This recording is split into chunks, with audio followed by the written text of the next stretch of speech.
Should I take financial responsibility for my elderly parents who have no pension? And I think there's one more. Should I lend my children money? And this is something that people often ask. And sometimes even I want to lend my children money and I want to do it interest-free. Is that a good idea? Should I do that? And that's very practical, Estelle. I just had a discussion with a client this week that lend money to their children interest-free, and now they'll starting to worry about their own financial position, and they are not earning interest on that. And especially for those who are closer to retirement, yes, this can be a very relevant question. And it's also more often people closer to retirement who already have assets that they can use to lend or give away, and so then it is a more relevant question. And the framework that we are going to discuss will definitely help you to answer those questions. So first of all, I just quickly want to say this. This is something that I came aware of in the last few days, and it really meant a lot to me. The word decision is derived, the Latin origin is decidere, which means to cut off everything that is not important. So think about this. If you make a decision, I decide that I am going to become a doctor. So then it means that I have to prioritize this, and anything that is going to dissuade me or anything that is going to take me off this path, I have to cut that off. So keep that in mind when you think about these difficult decisions that you have to make, because you are choosing, whenever you are choosing to do something, you are also choosing the consequences. Now, first, let's look at how do we make decisions and what is it that informs my decisions. So language, memories, meta programs, which is maybe a complicated word, but it just means, are you an extrovert or introvert, intuitive, sensor, thinker, feeler, judger, perceiver. So that's basically your personality. And then other things that are less dynamic, such as your values and beliefs and your attitude. And of those, the ones that I want to highlight will be your memories. So you may have a memory from childhood where maybe you were in a difficult situation and you wished that somebody could help you, and maybe that will play a role in how you today feel in such a situation where somebody needs your help. And then your values and beliefs. So your values and beliefs really shape all the decisions that you make, as well as your attitude. Now, I quickly want to explain behavioral bias. So when people make decisions, the previous slide showed you lots of things that play a role in how you make decisions, and then you also get behavioral biases. There are different ones. I'm not going to go into what the different types are, but to give you some examples, buying a bad car and then you spend more money on repairing the car than the original cost was, rather than admitting that you made a mistake in the first place when you shouldn't have bought the car. And don't you also think, Jaco, that you can often clearly see the biases that clients have in some of the decisions that they make or the questions that they ask? Most definitely. I think there's actually, if you talk about biases, there's these two broad categories, and it links very well to what you've just said.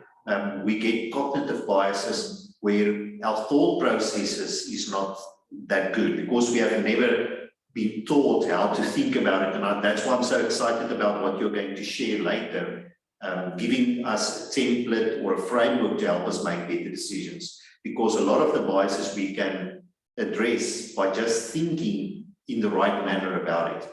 And then you have the emotional biases, which is a bit more difficult.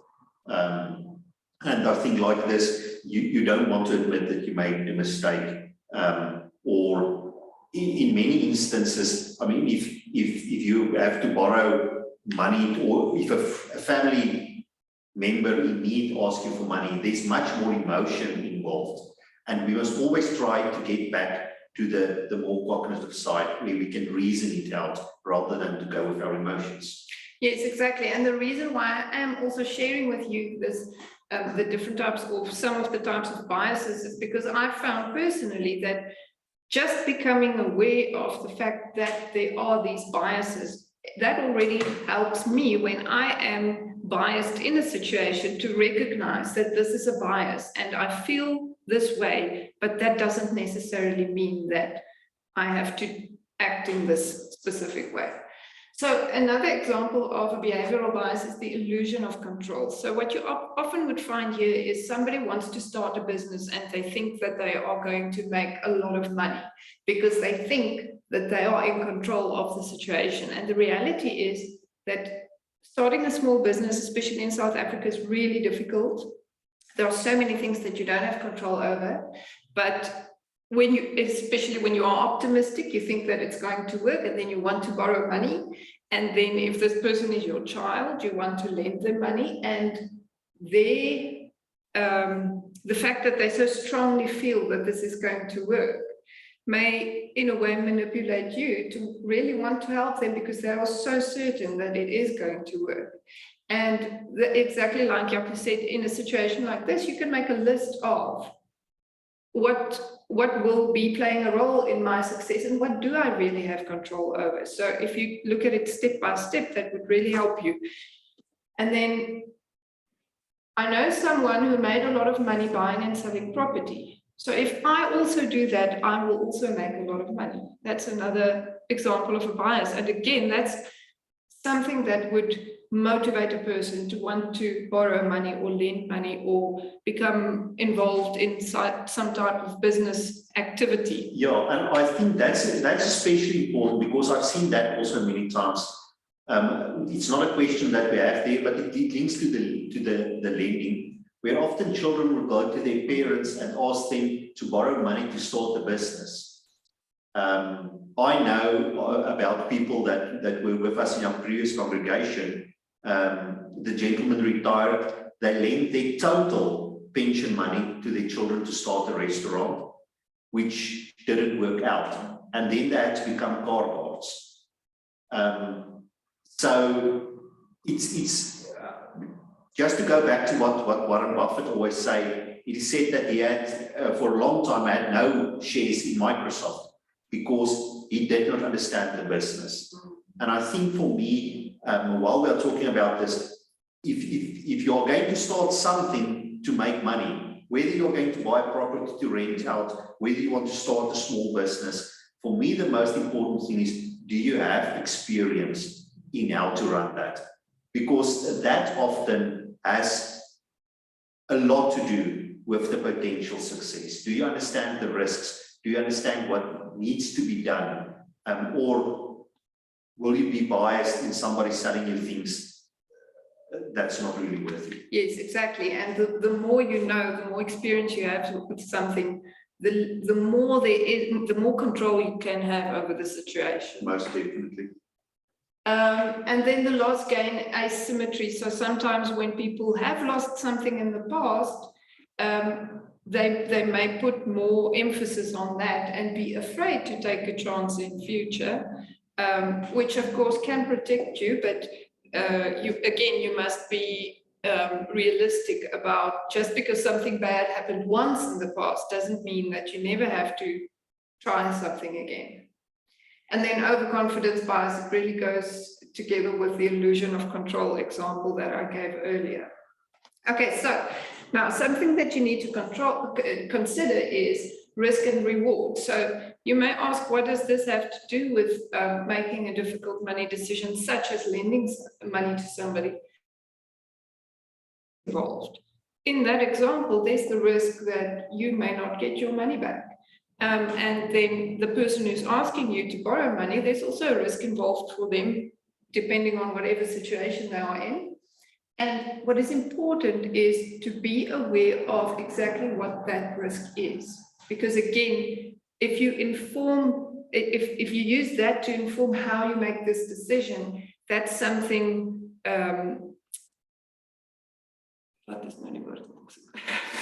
that's something concrete. It's not just how you feel. It's not just, I am so excited about this. This is the list of risks. And I think, Estelle, what you're saying there is so important. There's always a risk that no matter how well the plan has been prepared, that a COVID comes along and it doesn't work out. Exactly. And you must consider, but how will that impact you, first financially, if this person cannot pay back the money, because even if it's a small risk, it's always there. And if you cannot afford to lose that money at all, then you should perhaps not do it, even if the risk is very small. And secondly, how will this affect your relationship? Maybe it will not be good to say no now, but how will it affect your relationship if that person cannot pay you back? Yes. And I have one of the partners where I did my articles always told me that when people ask him to borrow money, he considered, can I give you the money? If he can just give them the money, he tell them, this is not a loan, I'm giving you the money. And if he cannot give them the money, then he don't lend it to them either. He says in that way, he never has to feel bad if they cannot repay them, and they don't always have to fear, but when is he going to ask back the money?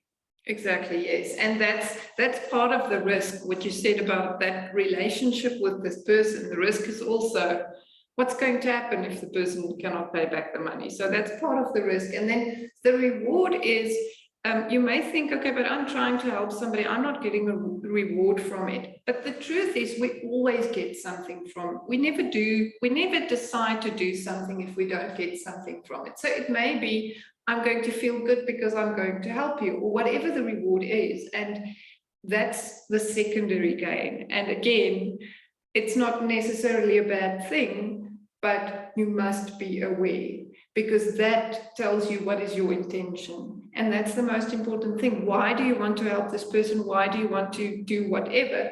What is your intention with that?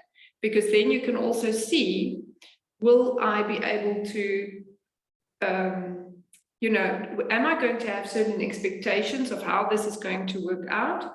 And if it's not, then I will not have reached my intention. And then you are also going to be unhappy. And again, that may have a negative impact in the relationship.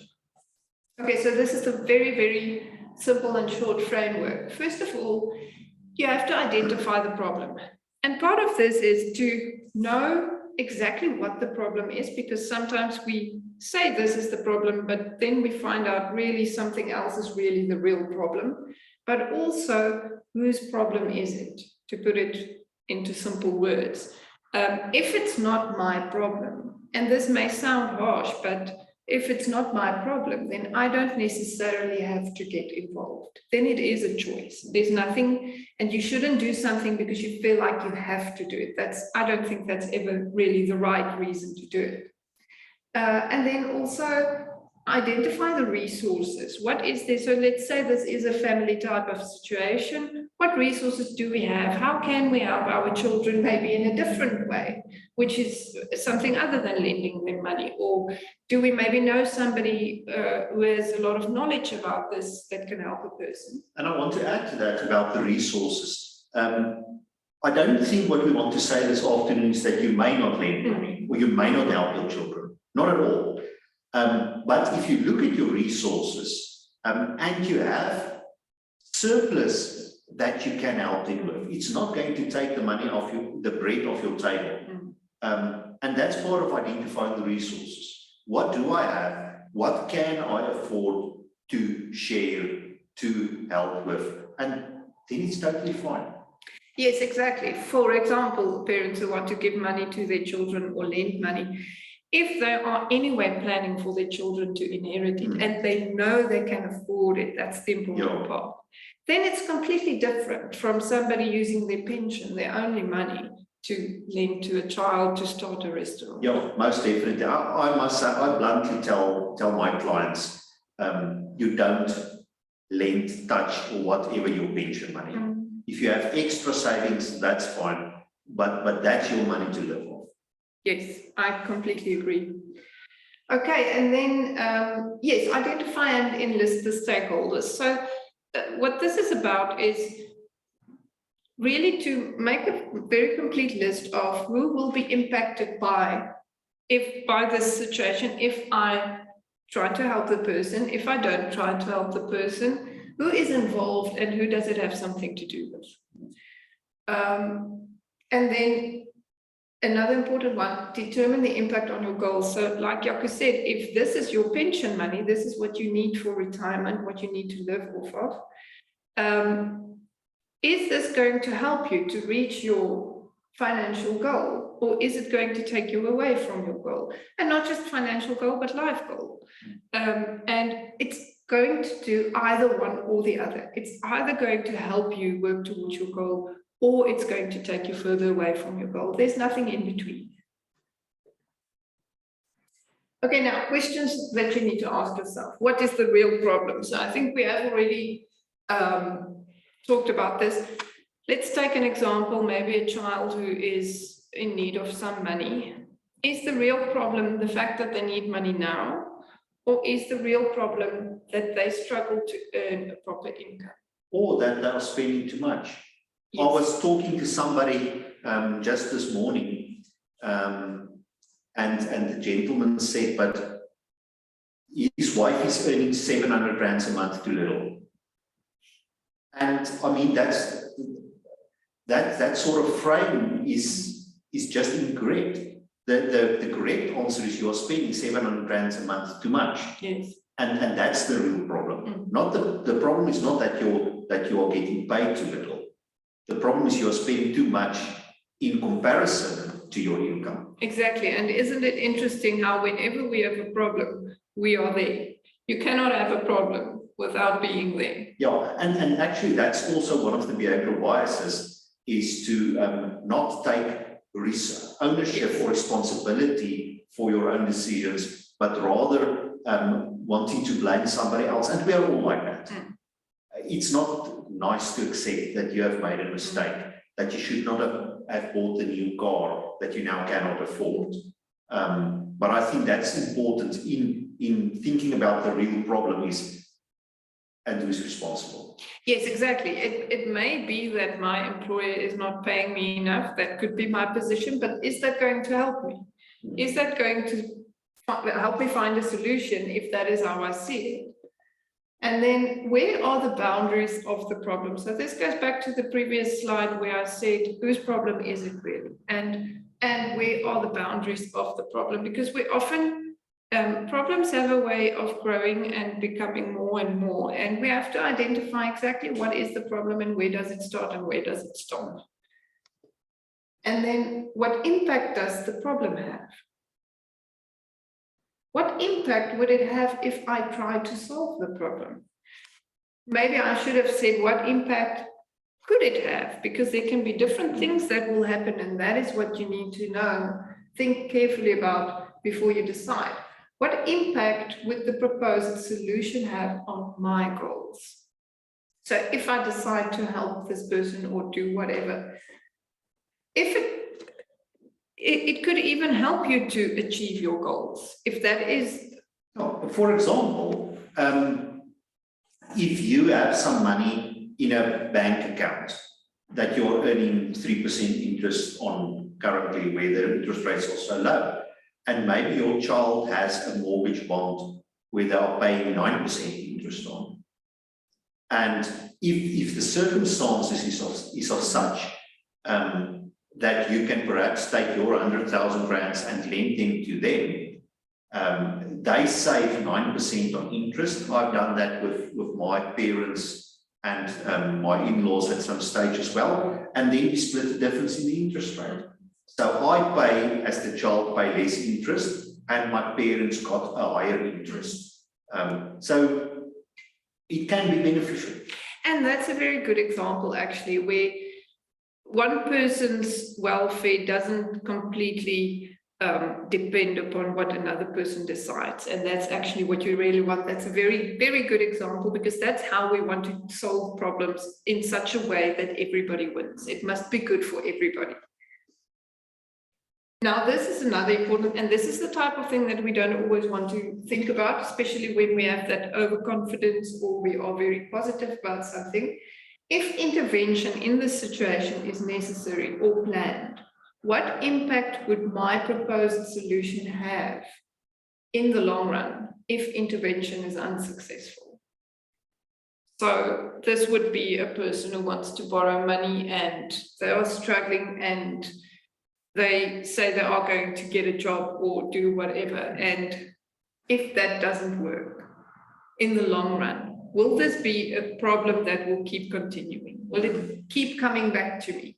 Because then you have to consider, will you really help this person if you lend the money or whatever? I'm only using that as an example. No, I think to come back to my previous example, I mean, if you have constant shortage every month of, and I've actually had a discussion with clients like this before, if you have a constant shortage a month of say 1,000 rands, it's not going to help to borrow 1,000 rands every month from a friend, a family member, your parents. The real problem must be addressed. Yes. If it is a once-off, that may be totally different. And it's also very easy for something like that to at the beginning you say it's only going to be this one time. Yeah. And then it happens again. And also it starts with a small amount and then it becomes a little bit more. And then when you see that pattern, then you know this is something that is recurring. Now we must think about what is the real problem. Yeah. The real problem isn't that I need 500 rand. The real problem is that I need to spend less or plan better or whatever it may be. Then sometimes, and I think that's where somebody like Estelle comes in with being a money coach. It sometimes, or even your advisor, is good to then go to and talk to somebody that's not personally involved in this situation, to just look at it objectively and give an outsider's view on the situation. Yes, and I think we underestimate the value of that. It really does make such a difference. The person doesn't have to tell you what to do or give you advice, but just to get that perspective. Okay, and this is another important one that I think we often miss.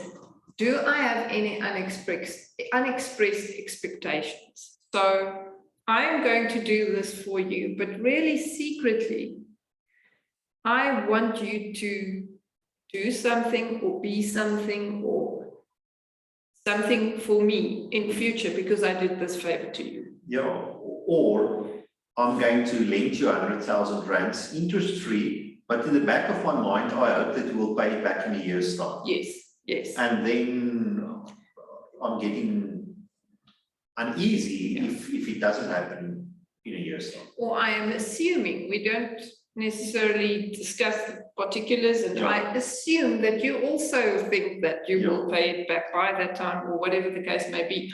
Or I am lending you money and I think that you should do a specific thing with the money.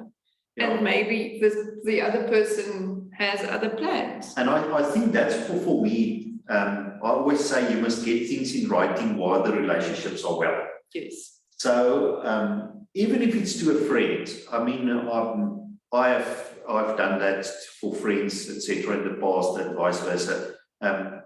Even if you just take a one-pager, but write out the agreement. I'm going to lend you this money on this date. This is when you have to repay it. This is the interest if charge, if any, etc., etc., etc. So that there's no unexpressed expectations. Yes. And putting it in writing, I think sometimes people feel like, why do you want me to put it in writing? Don't you trust me? But to me, that's just a form of respect. Even if, I mean, we don't write it down because we don't trust each other. I think it's exactly because we trust each other that we are doing this. And again, like you said, to make it expressly clear that everybody knows what's going on. And again, when there's a fight or a misunderstanding, it's too late to then try and get something right. Yeah, definitely. And then, is the proposed solution sustainable? I think we did talk about this before. Is the proposed solution ecological? And what I mean by that is, that's why I said at the beginning, who will be impacted by this? Because will my family maybe be negatively impacted in some way if I decide to do this? Or will your family or your friends or somebody, that's what we have to look at, the whole picture, and know exactly who will be impacted by whatever decision we make. And then, is it ethical? I don't even think we need to say more about that. Yeah, I mean, you don't want to get into schemes that's purely there for Yes. tax avoidance or anything in that sense. Yeah, if it doesn't feel comfortable, then there's a reason for it. And then, of course, then that's the last one. Do I feel 100% comfortable with my decision? And I think that it's very important to be very honest with yourself, because I think often when people make the wrong choices, they really did know that something was bothering them, but they felt like they had to make a choice, or whatever the case may be. Most definitely. Estelle, I don't see any questions yet in the chat, so maybe we can go back to your first questions and just talk a little bit using what we have learned now to maybe have a look at that questions, and you're still welcome. If you have other pressing questions to share that with us. I see Andries Fourie from our Bloemfontein office is also attending. So Andries, please feel welcome to also join us in the discussion. You are more than welcome. Okay, so should we start with the first one, or do you think we said enough about that one already? Well, maybe you can just summarize on lending money to a friend or a family member. I think, Estelle, with what you have said, why is the money necessary? Yes. Will it address the problem, the real problem, if I lend this money, or is it just going to extend the inevitable? And then for me, the second one, of course, is can you afford it? What's your resources available? There's always the opportunity that somebody may not pay you back. And if you cannot afford to lose this money, yes, I think then unfortunately the answer would be no. I think something that I should have added to the other list is, will this potentially take something away from myself that I need and that I provided for myself for if I have a financial emergency, and I cannot help you out if it's going to put me in a vulnerable position. Precisely, and I think what you also said lastly about the ecological, how will it impact your family? Because maybe it's okay if you now lend out the 100,000 rands, but what if you maybe pass away? Would that not have been necessary for your children or your spouse to be cared for? Yes, exactly.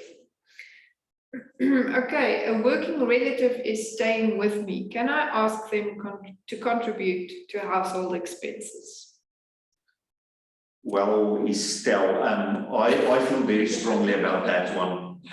You appreciate things only if you pay for it. Yes, absolutely. So for me, that would be a definite yes from that. And even I've discussed it already with my children.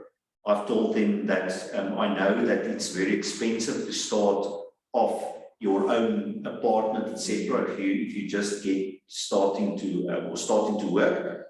So they're welcome to stay in my house for as long as they wish, but they will contribute because there's nothing like a free lunch.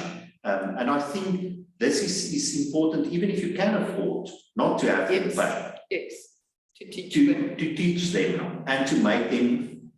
To have them make a contribution, I think it will also support their self-worth. Yes, definitely. Yes, I completely agree. Personally, I would, I don't know, I think it would depend upon the situation, but maybe even if they don't contribute financially, they must at least be contributing in some way. So if they are contributing by doing chores or taking other responsibility, then I would maybe feel comfortable with that, depending on the situation, especially if you are starting to work and still studying and maybe not earning a lot, but you must be contributing at in some way. Some chores or whatever. I know that my wife visited a house in Gauteng where they help children who don't have any family members, who are basically out on the street.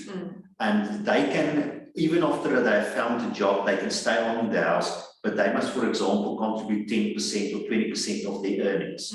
So if they are just earning 1,000 rands a month, it's only 100 rands, which is way less than what the real cost is. But at least they make some kind of contribution. I think that actually sounds like a very good, even if it's a small contribution, at least just make a contribution. Yes.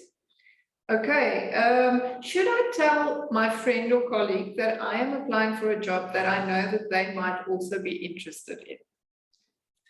This is a difficult one. It's a difficult one. What do you do? Because I mean, obviously, if you are applying for the job, it's because you want to get the job.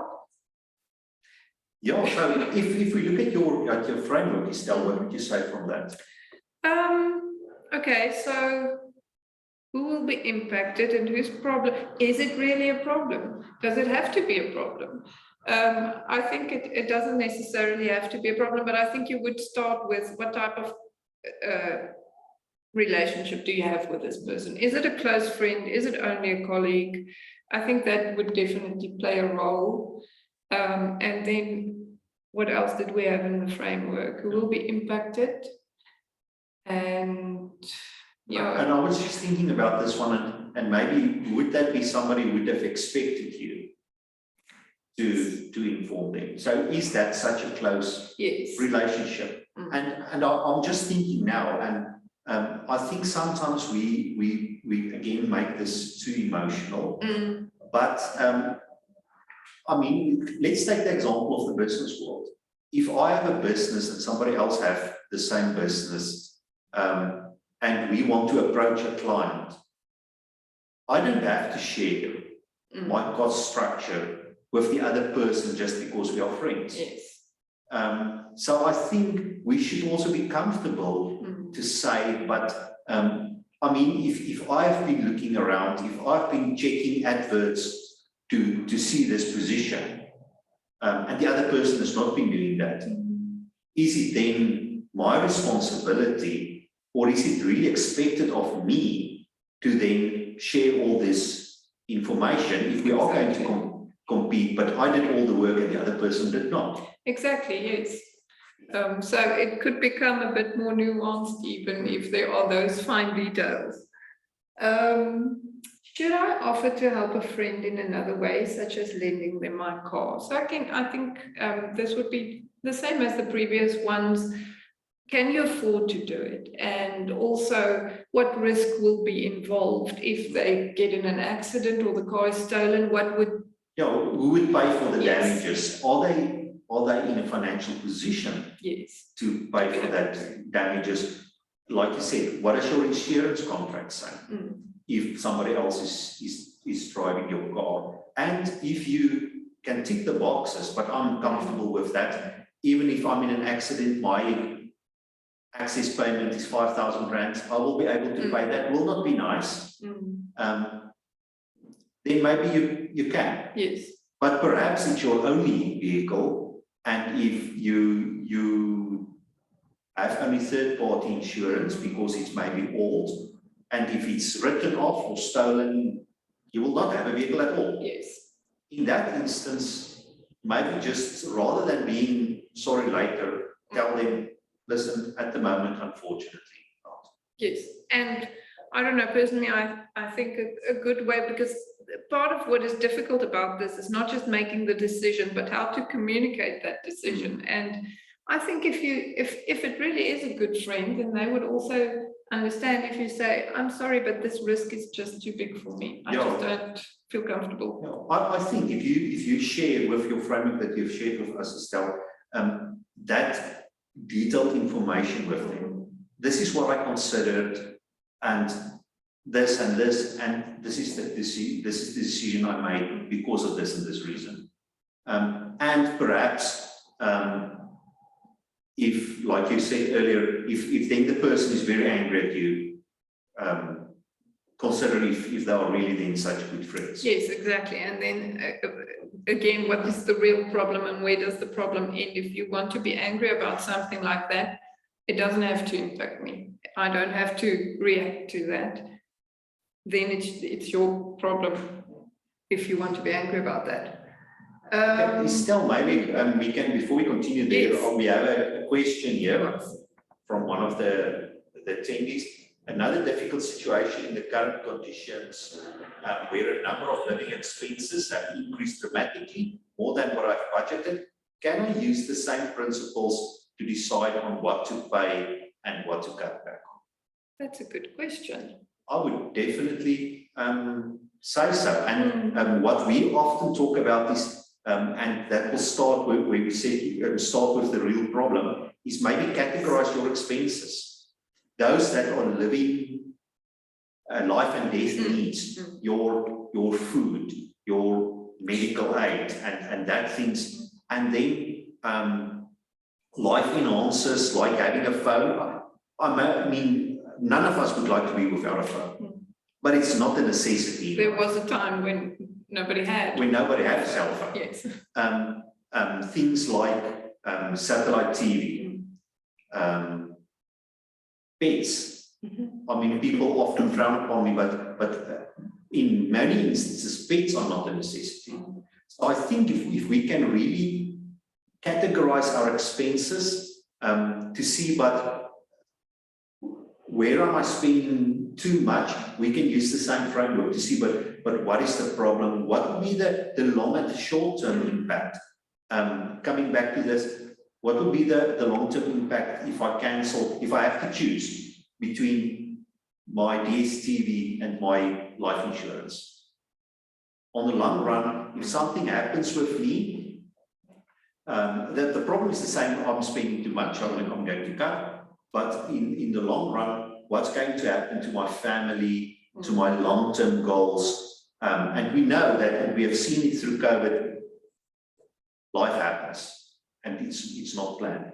How will that impact my family to maybe now trying to get some other form of entertainment if I cancel, or rather cancel for now, my DSTV? So, Jaco, I know you don't have DSTV. You don't, do No, you? I don't. Okay. But I know you love coffee. You love Yes. drinking coffee. So let's pretend just for a second that you had to stop drinking coffee for health reasons. What do you get from drinking coffee? Why do you drink coffee? Why do I drink coffee? I think two reasons. Number one, if I drink coffee with caffeine very early in the morning, it gives me a kick, Okay. I must be honest. But secondly, I just like the taste of coffee. And how does it make you feel when you drink that very, very good tasting coffee? Oh, I think it makes you feel good. It makes you feel alive. Okay. And what other things can you do that will make you feel good or alive? Or good and alive, I suppose. Yeah. Oh, that's a very good question. I think, to be quite honest, when do we often drink coffee? It's when we are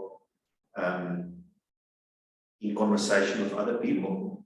So maybe half of that feeling good is not really the coffee, but the conversation with other people. So you could possibly spend more time having good conversations with people that you enjoy and get the same reward.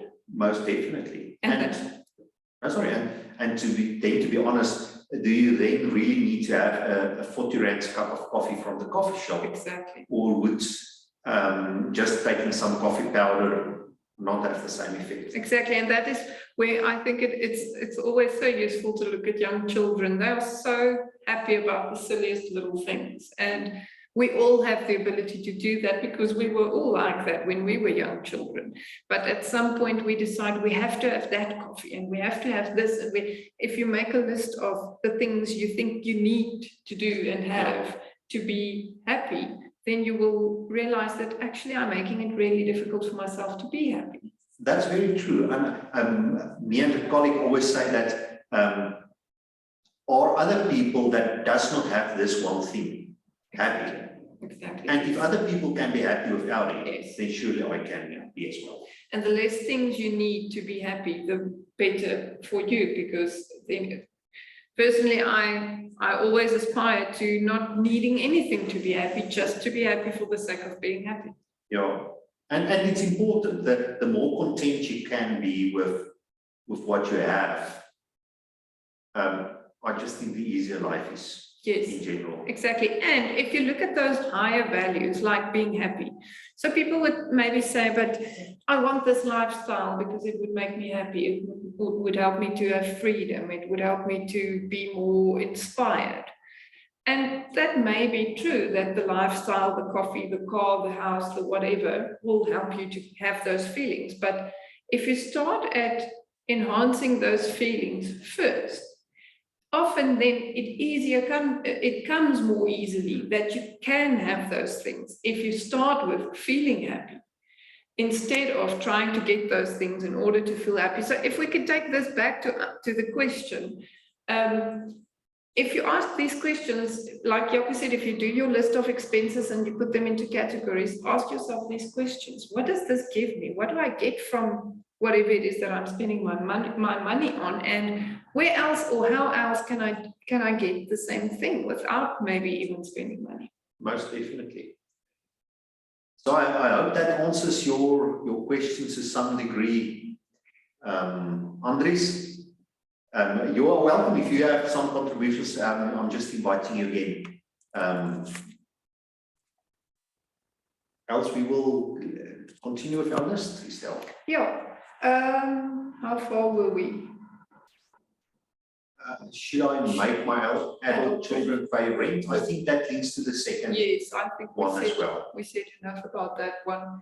My parents or future in-laws want to invite people to my wedding who I don't even know. What should I do? So I think the premise here is that you are paying for it, or maybe that's a question. The question is who is going to pay? Yes, exactly. If you are paying for the wedding, then I think definitely you should have a say in who's coming to the wedding. If you're not paying, I suppose you should still have some degree. But perhaps you will have a lesser say. Yes. If they then want to invite their friends and their extended family and they're paying, well, I think enjoy that they're paying for the wedding and bring the people. Exactly. Don't make a problem that when there really isn't one. Yeah, because what's going to be the real long-term impact on you if there are 20 extra people at the wedding that you did not pay for? And that you don't know. So this is an opportunity to meet them, to get to know them. Should I take financial responsibility for my elderly parents who have no pension? I think this is a really difficult in the sense that it comes with so much emotion and it's something your parents are obviously very close to you. And I think all of us can learn from the Ubuntu culture that there in general exists in a country like South Africa, where the elderly are in many instances taken care of. It's the responsibility, and those of you who are listening today may have already experienced that.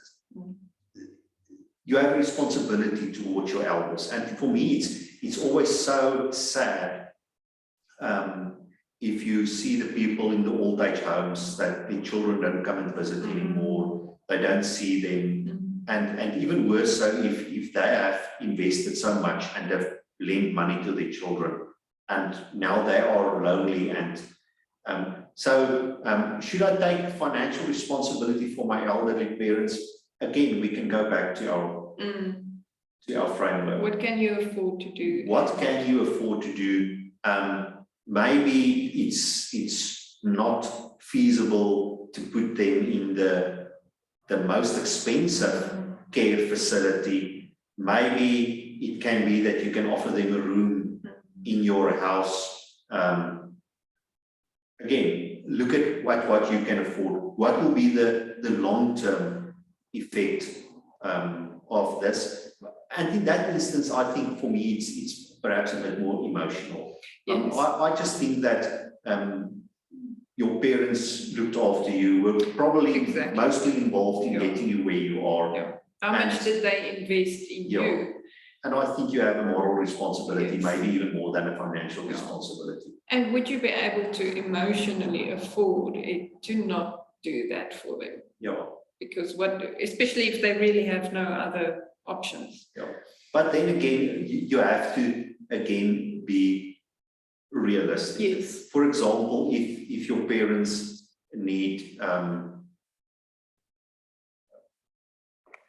or have some kind of expenses that you totally cannot afford, it will put your family in financial difficulty.